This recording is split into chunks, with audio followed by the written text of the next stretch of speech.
अभी तक आपने सुना महर्षि जमदग्नि के बारे में। जमदग्नि ऐसे महान संत जो परमात्मा तक पहुंचे हुए व्यक्ति और परमात्मा ही बन गए। योग की यात्रा सफलतम यात्रा उनकी रही और योग की गहन अनुभूतियों से उनको परमात्मा की प्राप्ति हुई। ऐसे परमात्मा प्राप्त व्यक्ति, ऐसे बौद्ध इस धरती पर भगवान जमदग्नि। अब उनके घर में 5 पुत्र पैदा होते हैं। उन 5 पुत्रों में सबसे अंतिम पुत्र जो पैदा होते हैं वो अग्नि तत्व से पैदा होते हैं। उनका नाम है परशुराम जी। परशुराम जी उनका नाम पर साथ में होने से ऊपर से का भी अब जिक्र आएगा। इसमें बहुत रहस्य खुलेंगे, आज आप जाना मत वीडियो छोड़ के। और मैं कैसे बोलता हूँ, कमजोर आदमी, थोड़ा सा अच्छा बोल पाता हूँ नहीं पाता हूँ। आपसे निवेदन है कि आप सहर्ष इसे सुने।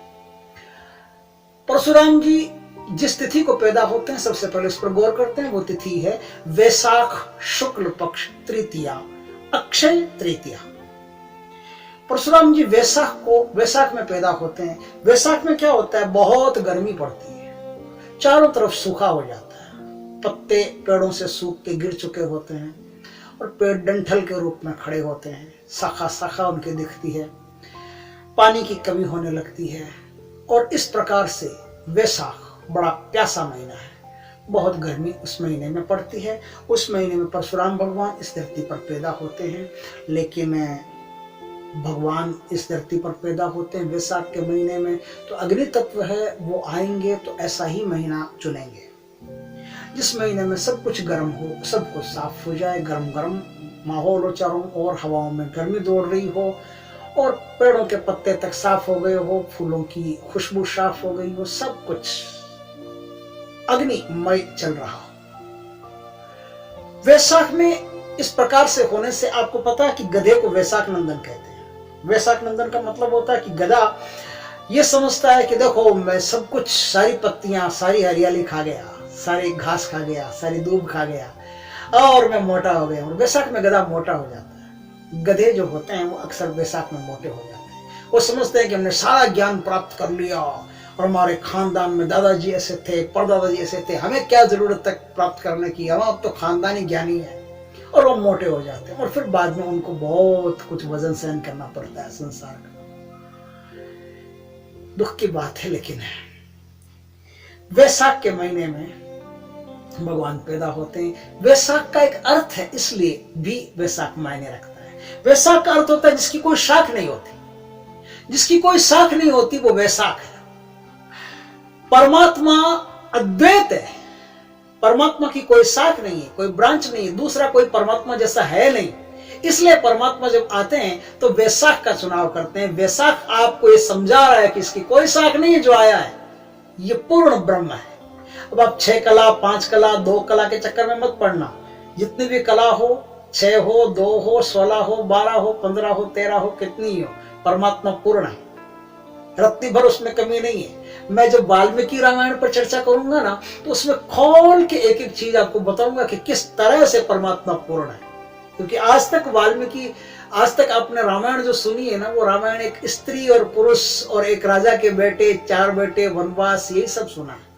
आपने रामायण की विलक्षणता, रामायण के गंभीर रहस्य और रामायण से किस तरह से तुलसीदास जी डरते थे और डर के उन्होंने क्या चेंजिंग की और किस तरह से वामपंथी मजाक उड़ाते, किस चीज को पकड़ के उसका सही अर्थ क्या है, ये इसमें बहुत सारी गूढ़ताएं ऐसी है। जिंदा रहा तो आगे मैं रामायण पर, वाल्मीकि रामायण पर चर्चा करूंगा, क्योंकि ऑथेंटिक रामायण वाल्मीकि रामायण है, उस पर ही चर्चा की जा सकती है, उसमें सत्य है। बाकी तो अपने अपने कल्पनाएं सबने लिखी है।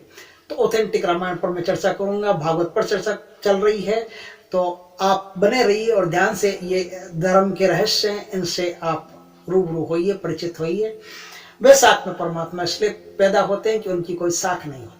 तो आप कहोगे कि जेठ में क्यों नहीं पैदा होते, महीना तो वो भी गर्म है।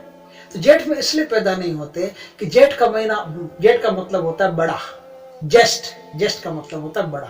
और बड़ा तभी होता है जब कोई छोटा उसके पास में खड़ा होता है।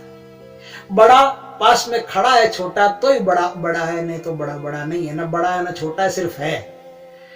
लेकिन परमात्मा के साथ में तो कोई खड़ा रह ही नहीं सकता। परमात्मा के साथ में कोई खड़ा नहीं रह सकता, तो इसका मतलब है कि परमात्मा जेठ में नहीं आते। न तो वो जेठ है, न वो छोटे हैं, न वो बड़े हैं, न वो अंदर है, न वो बाहर है, वो है बस। इसलिए परमात्मा वैशाख के महीने में आते हैं। तृतीया के दिन क्यों आते हैं? क्योंकि इस संसार में 3 काम करने हैं, 3 मार्गों से उन्हें पाया जा सकता है। 3 मार्गों से पाया जा सकता है, मतलब ज्ञान, भक्ति और वैराग्य से भगवान को पाया जा सकता है। इस चीज का वो बता रहे हैं कि 3 मार्ग ऐसे हैं जिनसे परशुराम जी को, भगवान को, परमात्मा को पाया जा सकता है। तो ये ज्ञान, भक्ति, वैराग्य, और 3 काम करने इस धरती पर आ रहे हैं। एक तो संहार करने आ रहे हैं। संहार किसी आदमी का नहीं, लोगों का नहीं, मारने का नहीं। संहार का मतलब पुरानी रूढ़ियों को तोड़ करके नवीनता पैदा करना। दूसरा, वो पालन पोषण करने आ रहे हैं। पालन पोषण क्या? एक नई संस्कृति का पालन पोषण करने आ रहे हैं, नई संस्कृति का निर्माण करने। एक तो संहार करने आ रहे हैं रूढ़ियों का, नई संस्कृति का निर्माण करने आ रहे हैं, और पालन पोषण करने आ रहे हैं, उनको पल्लवित करने आ रहे हैं, संस्कृति को, नई संस्कृति आपको देने आ रहे हैं। इसलिए संहार, सृजन और पालन, 3 काम परशुराम जी इस धरती पर करते हैं। वो 3 कामों को आज हम गंभीरता से समझेंगे। परशुराम जी 3 कामों को 2 तरीके से करते हैं। योग की उच्चतम विज्ञान से लेकर के भौतिकता की महानतम संस्कृति तक। योग की उच्चतम विज्ञान से लेकर के भौतिकता की महानतम संस्कृति तक परशुराम जी के हाथ फैले हुए हैं। परशुराम जी के पास एक फरसा होता है जिसका एक नाम होता है, वो नाम भी बड़ा गंभीर है। सारी चीजें इसमें एक से एक बढ़िया से बढ़िया है। इसलिए परशुराम जी पर आज हम चर्चा करते हैं। परशुराम जी कौन थे? तृतीया के दिन शुक्ल पक्ष में इसलिए पैदा होते हैं। शुक्ल पक्ष का अर्थ होता है प्रकाशित, परमात्मा का प्रकाश जहां पैदा होता है उस पक्ष का नाम शुक्ल पक्ष। क्योंकि परमात्मा 2 तरीके से इस पृथ्वी पर आते हैं। एक तो पृथ्वी की, पृथ्वीवासियों की पुकार से इस पृथ्वी पर आते हैं, और दूसरे पृथ्वी की और पृथ्वीवासियों की प्रार्थना से इस पृथ्वी पर आते हैं। ये आप ये मत समझना कि परमात्मा इस धरती पर आता है तो खाली आदमी की पुकार से आता है। नहीं नहीं, ये जो धरती है ना, आपकी धरती, इस धरती में भी पुकार पैदा होती है। जैसे प्यास पैदा होती है तो पानी की बारिश आती है ना, उसी तरह से पुकार पैदा होती है तो परमात्मा आते हैं। पुकार और धन्यवाद 2 चीजें इस धरती में पैदा होती है। तो धन्यवाद से भी, परमात्मा के प्रति अहोभाव पैदा करने से भी, परमात्मा के प्रति प्रार्थना पैदा होने से भी इस धरती पर आते हैं, और परमात्मा के प्रति पुकार पैदा होने से भी इस धरती पर आते हैं। परशुराम पुकार से आ रहे हैं, कृष्ण परशुराम प्रार्थना से आ रहे हैं। परशुराम इस सृष्टि की प्रार्थना से इस धरती पर आ रहे हैं, और कृष्ण इस सृष्टि की पुकार से इस सृष्टि में आ रहे हैं। पुकार तकलीफ में, दुख में की जाती है, और प्रार्थना सहृदय खुशी में, आनंद में की जाती है। तो परमात्मा के आने के 2 रास्ते, एक कृष्ण पक्ष है, एक शुक्ल पक्ष है। शुक्ल पक्ष ये साबित करता है कि परमात्मा इस धरती की प्रार्थना से उस पर प्रसन्न होकर के आ रहे हैं। इसलिए भगवान परशुराम का जन्म शुक्ल पक्ष में होता है, तृतीया के दिन होता है, वैशाख के महीने में होता है, अक्षय तृतीया के दिन होता है। अक्षय तृतीया का मतलब होता है कि परमात्मा को कोई क्षय नहीं कर सकता। जिस तरह से आपकी आत्मा अक्षय है, उसी तरह से परमात्मा भी अक्षय है। उन्हें कोई काट नहीं सकता, पीट नहीं सकता, मार नहीं सकता। अक्षय है, अमर है, अजर है, अविनाशी है। इसलिए उसका नाम अक्षय तृतीया है। परशुराम जब पैदा होते तो उनको अक्षय तृतीया के नाम से पुकारा जाता है। आगे चलते हैं। अब यहां से ये परशुराम की कहानी शुरू होती है। परशुराम आगे अपने पिता के पास बड़े होते हैं थोड़े थोड़े, फिर अपने मामा विश्वामित्र जी का नाम सुना होगा, राम जी के गुरु, जो राम जी को लेकर के गए थे सीता स्वयंवर में, और दशरथ जी से मांगने आए थे, फिर ताड़का, सुबह मारीच का वध करवाया था, यज्ञ की रक्षा करवाई थी, वो विश्वामित्र जी। जिन्होंने हरिश्चंद्र जी की वाट लगा दी थी, वो विश्वामित्र जी। वो विश्वामित्र जी परशुराम जी के मामा, और जमदग्नि उनके पिताजी के साले साहब हैं। उन विश्वामित्र जी को तत्व ज्ञान गजब का है, और ब्रह्म ज्ञान, तत्व ज्ञान, आयुध ज्ञान, वायव्य ज्ञान, धनुर्ज्ञान, सब प्रकार के ज्ञान उनके पास भरे पड़े हैं। उन्होंने बहुत ज्ञान अर्जित कर लिया है अपनी तपस्याओं के माध्यम से। तो वो ज्ञान परशुराम जी सीखते हैं, लेकिन इतने पर पर्याप्त नहीं है। परशुराम जी जब आते हैं वापस आश्रम आते हैं तो उनके पिता देखते हैं कि इनको ज्ञान तो काफी कुछ प्राप्त हो गया, लेकिन जो चीज प्राप्त होनी चाहिए वो चीज प्राप्त नहीं हुई है अभी तक। ज्ञान तो इनको पर्याप्त मात्रा में मिल गया, इतना बहुत है, जितनी ज्ञान की आवश्यकता है उतना ज्ञान इनको मिल गया, लेकिन ज्ञान सब कुछ नहीं। ज्ञान धारण करने की एक शक्ति होती है, उस शक्ति का नाम शांति होता है। वो कहां से वो मिलेगी तब होगा। योग की आध्यात्मिक गहराई जरूरी है योग की महानतम ऊंचाई को छूने के लिए। इनको महानतम ऊंचाई छूने का तरीका तो आ गया है, लेकिन आध्यात्मिक गहराई इनको नहीं आई। परशुराम जी के पास अभी सब कुछ ठीक है, पर्याप्त है, लेकिन अभी इनको एक ऐसे गुरु की आवश्यकता है जो इस ब्रह्मांड में सबसे बेहतरीन गुरु। अब परशुराम जी को सबसे बेहतरीन गुरु कौन मिलेगा? तो सबसे बेहतरीन गुरु मिलता है अत्रि मुनि, अत्रि ऋषि, उनकी पत्नी माता अनसुया, और माता अनसुया और अत्रि के पुत्र हैं भगवान दत्तात्रेय। महाराष्ट्र में काफी फेमस है, और आप भी शायद भगवान दत्तात्रेय को जानते होंगे। विश्व का दूसरे नंबर का सबसे बड़ा अघोरी, इससे बड़ा कोई अघोरी नहीं। अघोरी मतलब वो गले में मांडा वाला डाल कर डलाने वाला नहीं, लाल लाल आंखें वाला नहीं। अघोरी मतलब विश्व का दूसरे नंबर का सबसे सरल व्यक्ति। इतना सरल व्यक्ति कि इसके मुकाबले सरल व्यक्ति ढूंढना मुश्किल है। सबसे पहला सरल व्यक्ति कौन है? सबसे पहला सरल व्यक्ति है मृत्यु भगवान शिव। सबसे पहले विश्व के सरल व्यक्ति है भगवान शिव, और दूसरे दूसरे नंबर पर जो सरल व्यक्ति है वो है भगवान दत्तात्रेय। भगवान दत्तात्रेय भगवान शिव से जस्ट दूसरे नंबर पर आकलन किया जाए तो भगवान दत्तात्रेय इस पृथ्वी पर शांति का दूसरा रूप है, सरलता का दूसरा रूप है। उनके जितनी सरलता इस पृथ्वी पर किसी में नहीं है। और ज्ञान से क्या होता है? ज्ञान से सबसे पहले जो चीज नष्ट होती है वो होती है सरलता। मुझे ये पता चल जाए कि मैं ज्ञानी हूं तो क्या होता है, थोड़ी सी अकड़ पैदा हो जाती है। कोई आदमी मुझसे बातें करे तो मैं ऐसे सावधान होकर बैठ जाता हूं। हाँ जी बोलिए, मैं एस्ट्रो कमल बोल रहा हूं। हाँ, ऐसी अकड़ पैदा हो जाती है। ज्ञान की सबसे बड़ी कमी है, अकड़ पैदा कर देता है।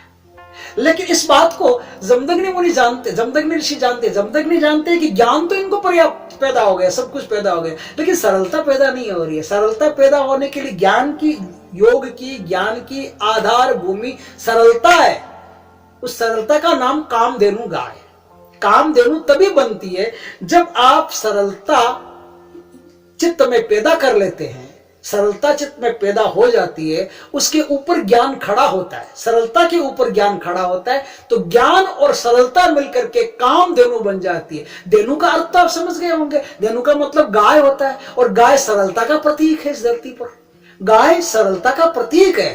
तो कामधेनु जो बांध रखी है ना जमदग्नि भगवान ने, वो कोई गाय नहीं है। ऐसी कोई गाय होती नहीं जिसको आप जो मांगो और तुरंत दे देती है, और तुरंत इच्छा पूरी हो जाती है।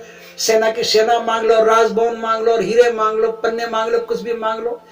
फिर सहस्त्रबाहु को मारने की क्या जरूरत थी? गाय को ही बोल देते, जाओ माता ऐसा कोई पैदा कर दो जो फिनिश कर दे, काम खत्म। और ऐसे सारी शत्रुओं को मार दो। फिर किस बार धरती का संहार करने की क्या जरूरत थी?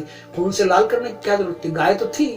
खुद मेहनत करने की क्या जरूरत थी? जब ऐसा रोबोट पास में आपका सारा काम कर देता है, बैठे बैठे कल्प वृक्ष पास में सब कुछ काम हो जाता है, गाय से मांग लेते हैं। लेकिन ये कोई वो गाय नहीं है। गाय का अर्थ होता है कि ऐसे व्यक्ति के चित्त में इतनी सरलता पैदा हो गई है कि वो कामधेनु बन गई है। कामधेनु का अर्थ होता है कि इतनी सरलता से मांगी गई चीजें प्रकृति तुरंत पूरा करती।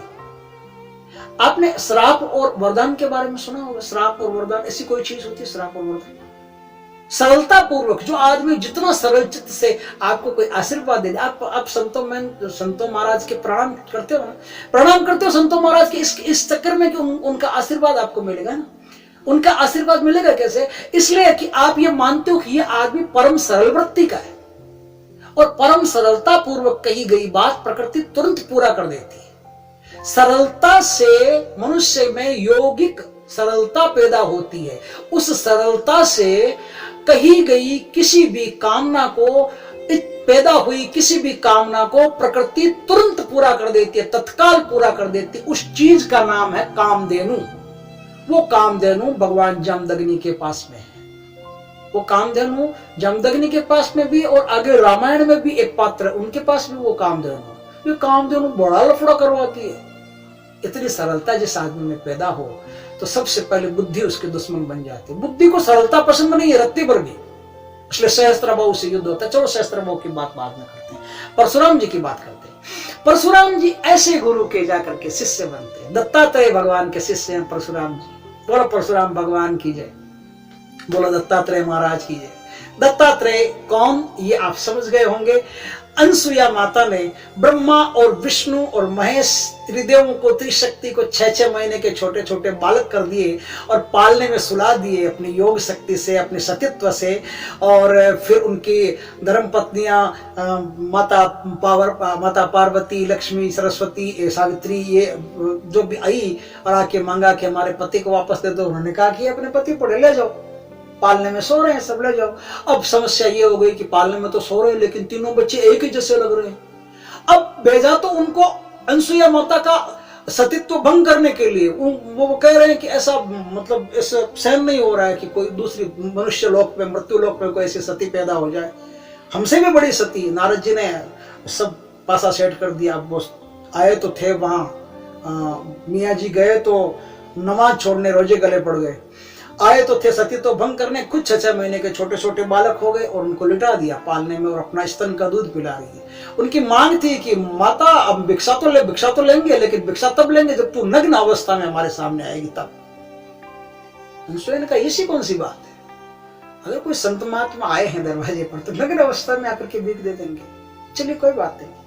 उन्होंने एकदम सरलता से प्रकृति से कहा कि इनको 6-6 महीने के बच्चे कर दो, छोटे छोटे बच्चे कर दो, बिल्कुल छोटे छोटे बच्चे, छोटे छोटे बच्चे कर दिए। अब छोटे बच्चे तो बच्चे हैं, उनके सामने नग्न हो तो क्या फर्क पड़ता है, नहीं नग्न हो तो क्या फर्क पड़ता है, उनमें कोई काम वासना तो है नहीं, वो तो निष्काम ब्रह्म है।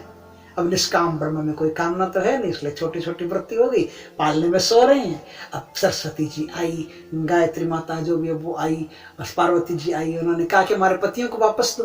बोले ये पड़े ले जाओ। अब ले जाए किसको, सब एक तीनों एक जैसे लग रहे हैं, न ब्रह्मा ब्रह्मा लग रहे हैं, न विष्णु विष्णु लग रहे हैं, न शिव शिव लग रहे हैं, छोटे छोटे बच्चे लग रहे हैं। अब भेजा तो उनका सतीत्व भंग करने के लिए, अब खुद का सतीत्व भंग हो रहा है, किसी दूसरे को हाथ लगा ले तो सतीत्व भंग हो जाएगा। अब वो गिड़गिड़ाने लगी, प्रार्थना करने लगी माताएं तीनों। बोले नहीं नहीं अब तो आप ही मतलब दोगे ना तो होगा। अनसुया माता ने कहा कोई बात नहीं मैं दे दूंगी। तो उन्होंने फिर उसी सरलता से कहा कि ये माता प्रकृति इनको वापस बड़े बड़े बना दो, इनको वापस अपनी स्थिति में वापस ले आओ। तो वापस बड़े बड़े बन गए, ब्रह्मा विष्णु महेश बन गए। बोले ले जाओ अपने पतियों को, जाओ भाई पतियों को ले जाए, लेकिन अब पतियों की तो खास बात है। पर भगवान कहते हैं कि हमारी खास बात, हम जिससे मिलते हैं एक बार जो हमारा दर्शन कर लेता है उससे हम अपना वरदान दिए बिना नहीं जा सकते। अनसुया माता कहती है कि वरदान क्या, मुझे क्या चाहिए, आपकी कृपा से सब कुछ तो है मेरे पास, सब कुछ तो आपकी कृपा से ही है भगवान, मेरे पास ऐसा कुछ भी नहीं है जो मेरी शक्ति से पैदा हो। ये शक्तियां सारी है, भक्ति है, शक्ति है, सरलता है, ज्ञान, सब कुछ आप ही का तो दिया हो, मुझे क्या चाहिए और। लेकिन भगवान कहते नहीं इससे चलेगा नहीं, ये ठीक है अच्छी बात है, लेकिन हम अगर बिना दिए जाते हैं तो मर्यादा भंग होती है। हम इस पृथ्वी पर आए हैं तो कुछ देके ही जाएंगे। तो तीनों भगवान क्या करते हैं, तीनों भगवान कहते हैं कि आपने हमको माता बनकर के हमारा पालन पोषण किया इतने दिन तक, अब आप माता बन के ही रहना। तो तीनों जो होते हैं वो एक शक्ति में समाहित हो जाते हैं और तीनों दिव्य शक्तियां, ब्रह्मा विष्णु महेश, तीनों दिव्य शक्तियां एक बालक का रूप धारण कर लेती है। वो बालक 3 मुंह का होता है, ब्रह्मा का मुंह, विष्णु का मुंह और शिव का मुंह, 3 मुंह का ऐसा बालक माता अनसुया को मिलता है। वो बालक दत्तात्रेय के नाम से महाराष्ट्र में प्रसिद्ध होते हैं, दत्तात्रेय के नाम से उनकी ख्याति होती है। वो परम अघोरी होते हैं, परम सरल होते हैं। और अघोरी का मतलब होता है परम सरल, घोर नहीं हो जो वो अघोरी है। अघोरी का मतलब जो घोर नहीं, घोर यानी क्लिष्ट, वो एकदम सरल होते हैं, परम सरल होते हैं, इसलिए अघोरी। ऐसे अघोरी भगवान परशुराम के गुरु है। उनकी माता अनसुया, उनकी माता अनसुया दत्तात्रेय के बाद में परशुराम को अपना पुत्र मानती, इतना प्रेम परशुराम से करती। ठीक है।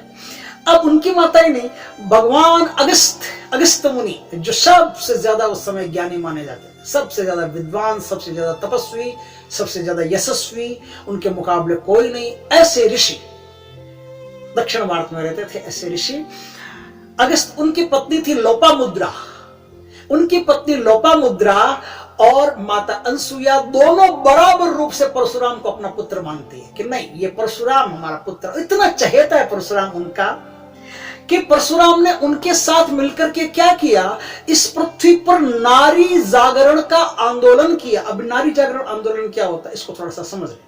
नारी जागरण आंदोलन यह होता है कि क्षत्रियों में स्त्री गुप्त गोपनीय चीज थी।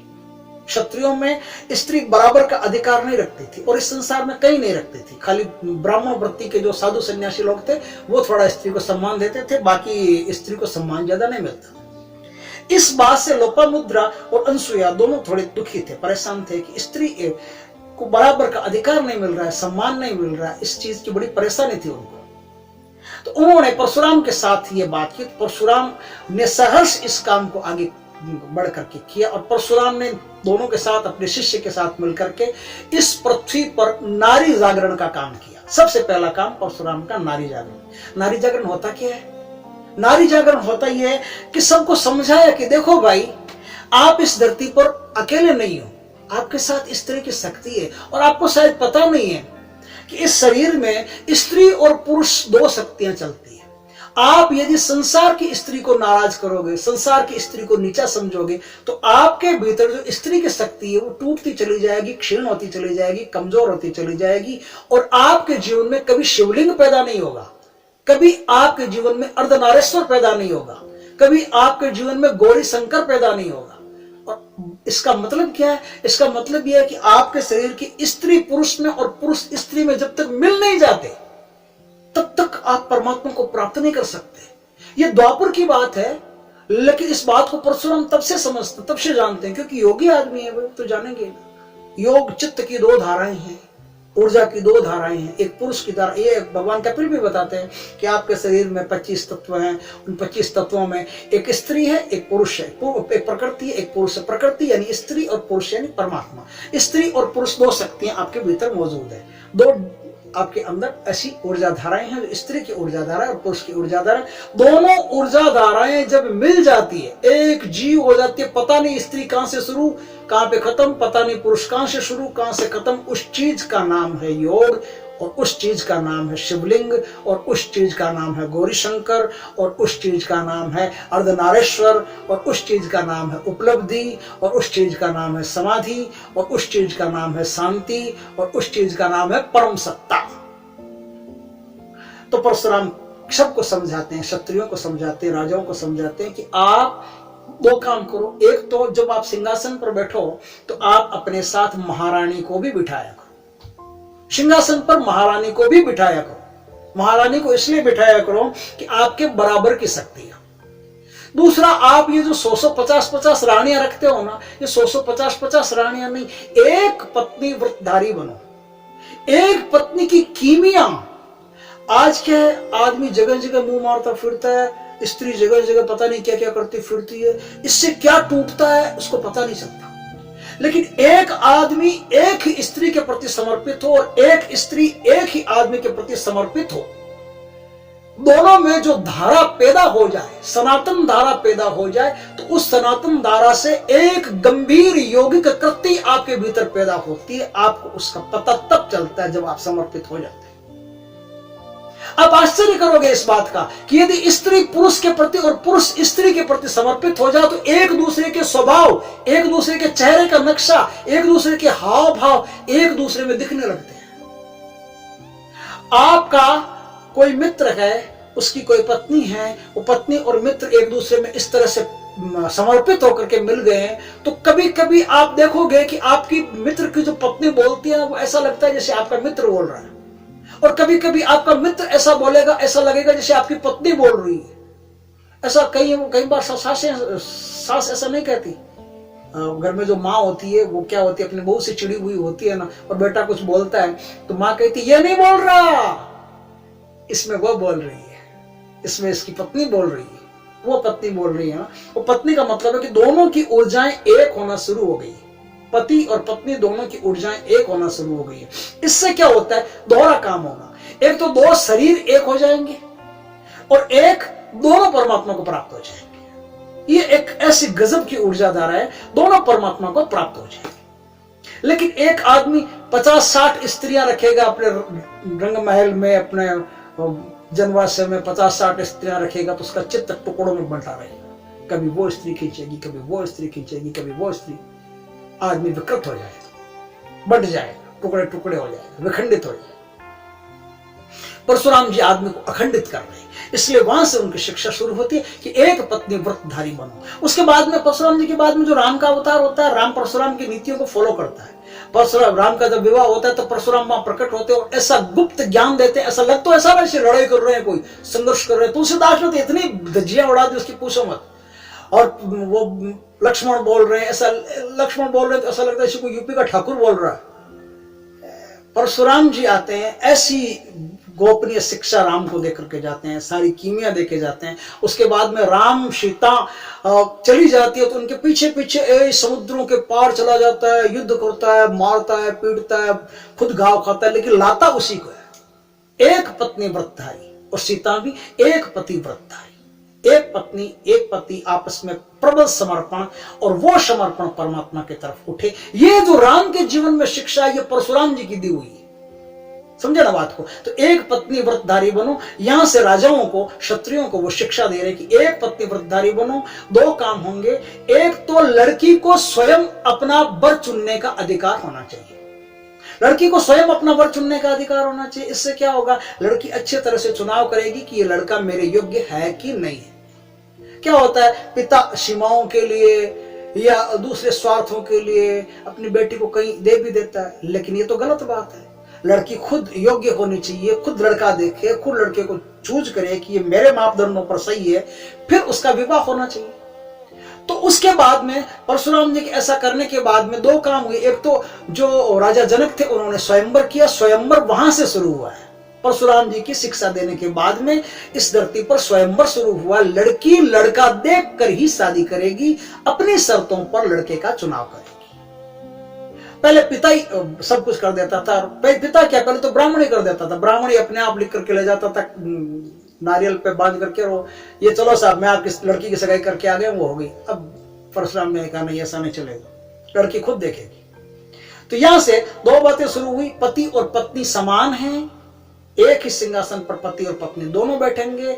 उनसे पहले, राम से पहले एक सिंहासन पर दोनों नहीं बैठते थे। दशरथ जी का सिंहासन देखो, उस पर दशरथ जी एक बैठे, लेकिन राम का सिंहासन देखो, राम के सिंहासन पर राम और सीता दोनों बैठे, बराबर बैठे। तो यहां से राम जी ने परशुराम की शिक्षा को ग्रहण किया। यहां से नारी उत्थान का जो जागरण है, नारी उत्थान का जो काम है, वो परशुराम जी शुरू करते हैं। यह परशुराम जी की पहली कृति है।